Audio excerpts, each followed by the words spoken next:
Hi, this is Erica Butler, and I am making a video today to talk about the impact of the silent filibuster, how it creates an effective supermajority requirement in the U.S. Senate, and its main effect of empowering a small group of centrist deal-making senators at the expense of the rest of the Senate and at the expense of the House. That is what I will be discussing today. Now, first, I would like to kind of burnish my credentials a bit. I am on the left. I lean toward Democrat. So you might argue that I'm only opposed to the filibuster because the filibuster is inconvenient for me as a Democrat in passing my legislation, but I'd change my tune if it were the other way around, if the Republicans were in charge. And I would like to dispel that notion.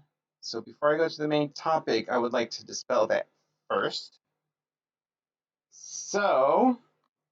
And I want to mention that in January 2018, I answered a question, should the U.S. Senate filibuster be eliminated? I argued the Senate filibuster is the single biggest thing wrong with politics today. Now, it says it was updated a year ago, but if we go to the log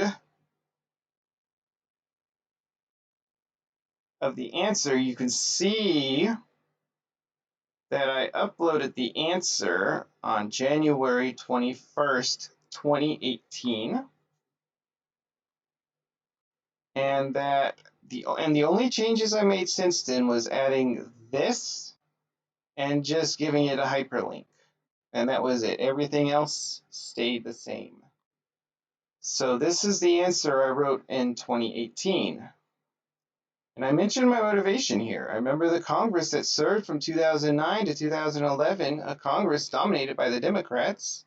And I remember how frustrated I felt as it failed to get global warming legislation through because of the filibuster.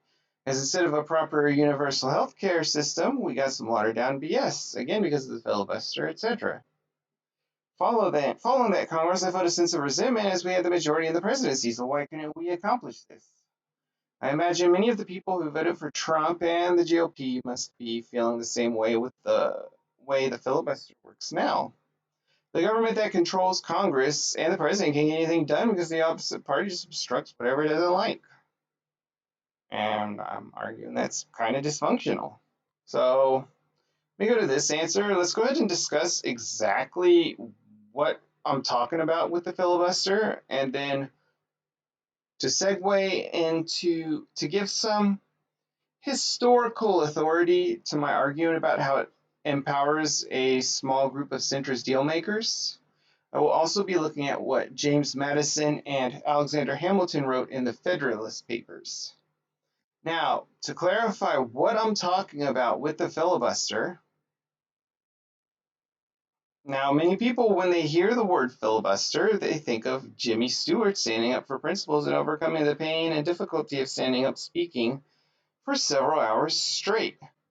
They see it as an almost noble effort to stand up for the little guy against the big tycoons. But what if I told you that is not how the filibuster generally works anymore? Oh, sure, you may get an occasional Jimmy Stewart-style filibuster where the senator makes a big show of it. However, the vast majority of the time, filibuster doesn't involve any speech and debate at all, and it no longer has to. The minority party simply tells the majority party we're filibustering this piece of legislation. Bam! It's filibustered, and cannot be considered for passage in an up or down vote unless 3/5 of the Senate vote to allow that vote on passage to occur at all. And of course, the famous scene portrayed by Jimmy Stewart in Mr. Smith Goes to Washington. So there is no longer a requirement for the minority party to engage in prolonged speech debate to maintain the filibuster. As such, it is no longer a tool of simply wanting more time to discuss something before going ahead and doing it, but is now a tool of obstruction that effectively creates a requirement of a 3/5 supermajority. Today's 60 senators to pass most legislation. If the majority cannot override the filibuster with a 3/5 vote, Now, legislation is dead and the Senate will move on to other business. The only exception to this is budget reconciliation, but there are strict rules on what may be considered for reconciliation. They all have to do with the budget. The establishment of something like a public option, raising the minimum wage, as was decided the day I made that post. Various other measures in practice require 3/5 of the Senate to pass. That means much of what Congress does to try to fix things is largely limited to throwing money at the problem. So we're going to look at what Madison and Hamilton wrote about supermajority requirements. Now, in a Federalist 58, Madison expressed his view that a simple majority ought to be sufficient for passage of legislation, representative assemblies, of which the Senate is one. And I have bolded the part I think shows how Madison's warning of imposing a supermajority requirement is borne out. So here he mentions it has been said that more than a majority ought to have been required for a quorum. Now, what's a quorum?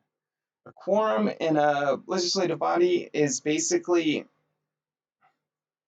the minimum percent of members that must be present for any vote cast by that legislative body to count. Generally, in both the House and the Senate, a simple majority is sufficient for a quorum. There are a couple exceptions, but they don't really have anything to do with what I'm discussing today, so I won't go into them. So that's enough to get a quorum, and thus any votes taken with that quorum count. And then Madison goes on to say, and in particular cases, if not in all, more than a majority of a quorum for a decision. So he's talking about more than a majority of a quorum for a decision. Here he's talking about a supermajority requirement. So what's a majority of a quorum? Well, majority of a quorum just looks at the up or down vote. Members who are not present don't count at all in this consideration. It looks at the yays and the nays. Which one is bigger? Is it the yays or the nays? Whoever is bigger wins. That's a majority of a quorum. That's what he's talking about there. And he's talking about how it's been said that maybe we should have more than a majority of a quorum to pass a bill. Now, Madison mentions that some advantages might have resulted from such a precaution cannot be denied. And again, more than a majority of a quorum basically means a supermajority. Like you're talking about like 2/3 is a common supermajority. In the case of the filibuster, it's 3/5 today. And he's talking about how it might have been an additional shield to some particular interests and an other obstacle generally to hasty and partial measures, That's a bit understandable. You don't want rushed legislation that's going to have all kinds of unpredictable effects, unexpected effects. There might be various stakeholders who might be affected, and, their voice should be heard when considering the bill. It's always good to give careful consideration to legislation that is passed. I'm not arguing against that personally myself. So that's understandable. But Madison goes on to say these considerations are outweighed by the inconveniences in the opposite scale. In all cases where justice or the general good might require new laws to be passed or active measures to be pursued, the fundamental principle of free government would be reversed. So what does it mean the general good might require new laws to be passed or active measures to be pursued? Here, I think he's largely talking about what's often termed must-pass legislation. It's like the legislative body needs to pass it, or a lot of those members are going to be in trouble with their voters, basically. So, must pass legislation here. So, in other words, the majorities who generally bear most of the responsibility for doing so need to make sure this is passed. But the problem is, in the case of a supermajority requirement, that can give a minority leverage over those majorities. And it would be no longer the majority that would rule. The power would be transferred to the minority. And here he mentions defensive privilege limited to certain cases. I'm not really discussing that today, so I won't go into that. But obviously, you're free to read it, and I put all these down as links in the description below. So if you like to follow up and read more on this, you may. So again, this minority kind of has leverage over everybody else. And so they end up determining what the legislation will be. Everybody else, if they want to do anything, they have to go along with it. That's the power being transferred to the minority. Now, Alexander Hamilton, I think, goes into a little more detail on this in the Federalist 22. There's a lot more here. I'm just going to largely focus on what's in bold. To give a minority a negative upon the majority, which is always the case where more than a majority is requisite to a decision. Again, more than a majority being needed for a decision means a supermajority. It's in its tendency to subject the sense of the greater number to that of the lesser. So, but its real operation is to embarrass the administration, to destroy the energy of government, and to substitute the pleasure, caprice, or artifices of an insignificant, turbulent, or corrupt junto to the regular deliberations and decisions of respectable majority. Junto is an interesting word here. It was like a misborrowing from Spanish. It's supposed to be junta, but of course that's usually used in the sense of like a military junta today, and of course we don't have anything like that here in America. So, but this junto is interesting. It's just like a small group of people who kind of wield outsized power. You know, legally they don't have that power, but in practice they do. That's my interpretation of that word.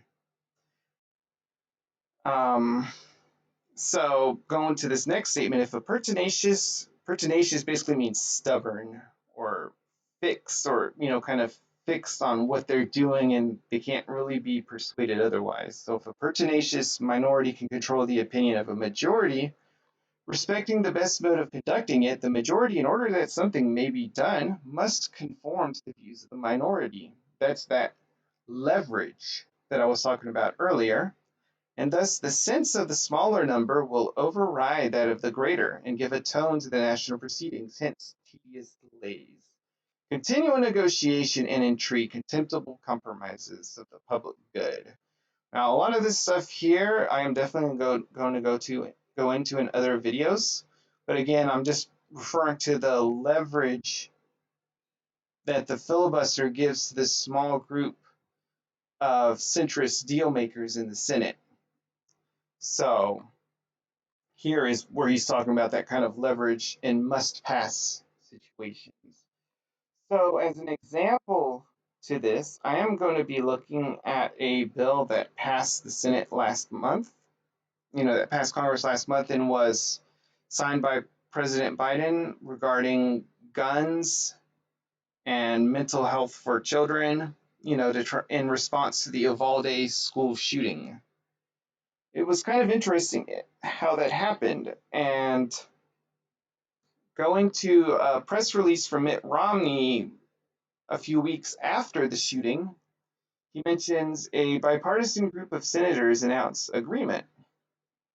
U.S. Senators Mitt Romney, Chris Murphy, John Cornyn, Thom Tillis, Kyrsten Sinema, Richard Blumenthal, Roy Blunt, Cory Booker, Richard Burr, Bill Cassidy, Susan Collins, Chris Coons, Lindsey Graham, Martin Heinrich, Mark Kelly, Angus King, Joe Manchin, Rob Portman, Debbie Stabenow, and Pat Romney issued the following statement. Today we are announcing a common sense bipartisan proposal, blah, blah, blah, blah, blah. And essentially, this is what ended up in the final bill. The other senators didn't really get to have much say in what was going to be in the other bill, and the House more or less got no say. The House was just told, pass it unless you want the fallout from voters. So when they're talking about a junto, they're talking about a group of senators like this. And of course, they kind of dress it up. It's bipartisan, and they announce common sense bipartisan proposals to keep us safe. But in truth, they're wielding power over the rest of us and over the rest of the Senate and over the House. And the House doesn't even get any input. So it is substituted for the regular deliberations and decisions of a respectable majority. They don't get any say in it. If the House tried to amend the bill, and added some other provisions, it would just get blocked in the Senate. And those deal makers aren't going to go along with it. So these senators here are essentially leveraging the must-pass nature of the bill in order to get what they wanted passed. And of course, they consider everybody else to just be crazy rabid partisans, so to them it's good, because they're wise, they have a steady hand and all that good stuff, and they don't get taken up by passions and all that.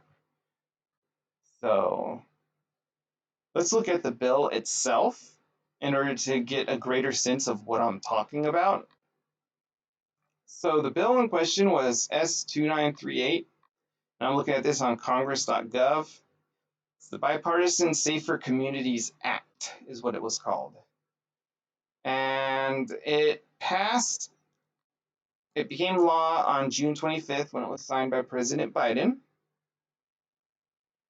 And it's kind of interesting the path that this bill took, needless to say. Let's go ahead and look at these amendments here. As you can see, it's full of Senate amendments. But if you will notice, there is only one House amendment. But didn't the House get some input?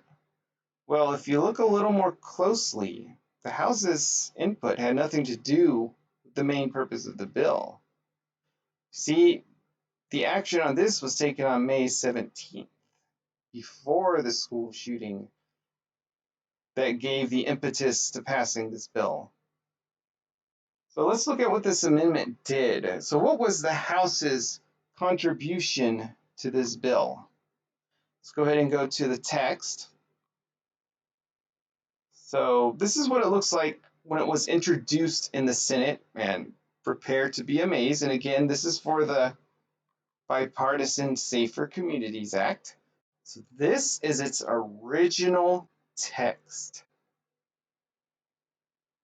A bill to designate the United States Courthouse and federal building located at 111 North Adams Street in Tallahassee, Florida as the Joseph Woodrow Hatchett United States Courthouse and federal building, and for other purposes. So its main purpose is to rename a courthouse, and I guess just old references to make it clear that they refer to this new name of the courthouse.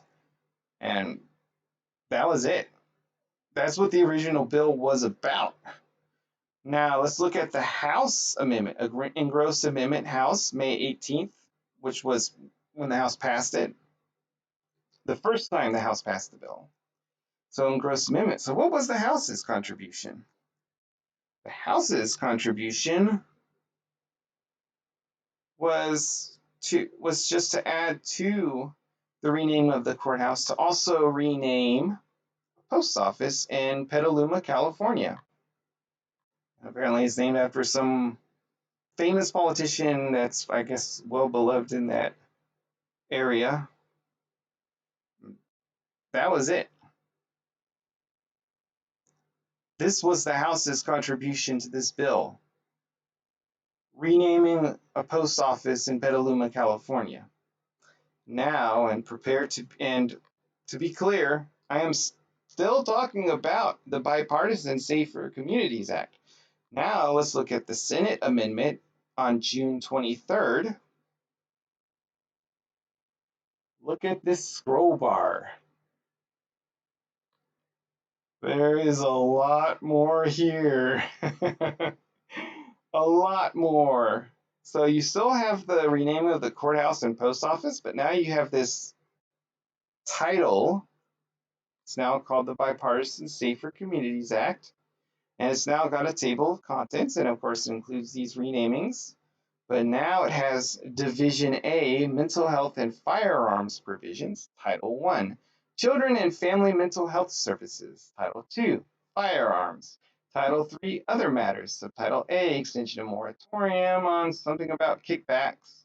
Subtitle B, Medicare Improvement Fund. Subtitle C, Luke and Alex School Safety Act of 2022. Subtitle D, Amendment on ESEA funding. And finally, Division B, appropriations. So yeah, there's a lot here. So if you want to go through all that, you may. It doesn't really matter to what I'm mentioning here today. So yeah, that's what the Senate added. And the House didn't make any other contribution beyond just passing it. And of course, this is what it looked like when it was signed by Biden on the 25th of June. So there's all this. It looks fancier and all that. So yeah, the House didn't actually really contribute to the Bipartisan Safer Communities Act except for renaming the post office. And that was before it even was the Bipartisan Safer Communities Act. So you can see how the House was just rendered irrelevant in that, and how I think either almost entirely or entirely what was mentioned here was what was allowed to pass. And again, it goes back to this small group of senators who, consider themselves to be bipartisan. They consider themselves to be better than the other members of Congress. Those crazy, rabid partisans who are just fanatics and consumed by emotion, while the rational, cool headed deal makers with a steady hand, are the ones that get to decide what actually passes. And this most certainly is not the only time that's happened. I think if you look back, you'll see it's a pattern that occurs over and over again whenever you get these kind of contentious issues, and then they all talk about, oh, we found a bipartisan agreement. You often see the House is generally left out and doesn't have much in the way of contribution, and it's large or even nothing, and it's largely a small group of senators in the Senate from both parties who consider themselves centrists and who essentially decide what's going to be in the bill. And if the majorities in both houses want to do something, they have to do that. So, and again, this goes back to must pass legislation, the minority controlling the opinion of the majority, the junto, which again I think refers to this kind of bipartisan group of senators. And nowadays we're taught it's a great thing, but as Madison and Hamilton make clear, it's actually a terrible thing. I don't think they would like this bipartisan group of senators. Sure, they're dressed in the trappings of being independent and not adhering to a faction, so to speak, but they're controlling everything. They're controlling the rest of the Senate and the rest of the House in must pass situations. And both Madison and Hamilton make clear they don't approve of that. So thank you for listening to my video and, following along, my video on the filibuster and its effects, especially on the way it gives power to a small group of centrist deal makers in the Senate. And thank you for watching. If you like, you can hit the subscribe button below. There's some more information in the description. If you want to add any more, post a comment requesting other information, and I'll see if I can provide it. I'm planning to release another video within about a week.